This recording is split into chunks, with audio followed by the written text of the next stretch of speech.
তোমাদের আগের ব্লগে তো আমি বললাম ভাতটা এখন করবো না, আমি যেহেতু একটু ব্যাংকে যাব তাড়াহুড়াই করছিলাম, সেই জন্য কিন্তু তাড়াহুড়া করে রান্নাটা কমপ্লিট করে স্নান করে খুব তাড়াতাড়ি করে কিন্তু পুজোটা দিয়েছি। জানি শাশুড়ি দিবে না, উঠছে না, শুয়েই ছিল।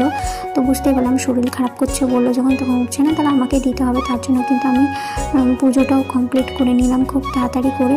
তারপরে কিন্তু আমি পুজো কমপ্লিট করে রেডি হয়ে চলে গেছিলাম ব্যাংকে গেছি, কিন্তু ঠিকই কিন্তু ব্যাংক বন্ধ ছিল। কপালটাই খারাপ যে আমি জানি না যে আজকে ব্যাংক বন্ধ থাকবে, তাহলে যেতাম না।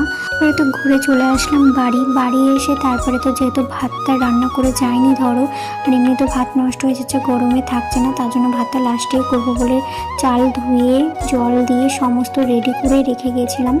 তারপরে আমি জামা কাপড় না ছেড়েই কিন্তু এসে হাত পাটা ধুয়ে ভাতটা বসিয়ে দিলাম। বসিয়ে তারপরে আমি উপরে গিয়ে ড্রেস চেঞ্জ করে ততক্ষণে অর্ধেক ভাত হয়ে গিয়েছিলো ধরো। আমি উপরে যখন যাই বসিয়ে যেহেতু গেছিলাম, তারপরে চলে আসলাম নিচে এসে তারপরে দেখি হ্যাঁ ভাতটা হয়ে গেছে। তারপরে ভাতের ফ্যান ঝরানো হয়ে গেছে।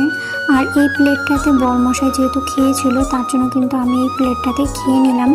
আর ও খেয়ে কিন্তু ও চলে গেছে ওর কাজে। আর আমি এরকম এখন খেতে বসেছি, যেহেতু প্রচণ্ড খিদে পেয়েছিলো, সকাল থেকে কিছু খাইনি।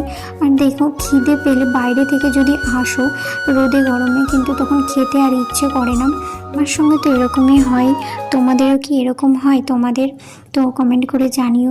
রোদে গরম থেকে এসে কি একদম খেতে ইচ্ছে করে, ভালো লাগে, খিদে পেলেও মনে হয় কি খাবো না, এরকম না, কিন্তু খেতে হবে, শরীর খারাপ করবে না হলে।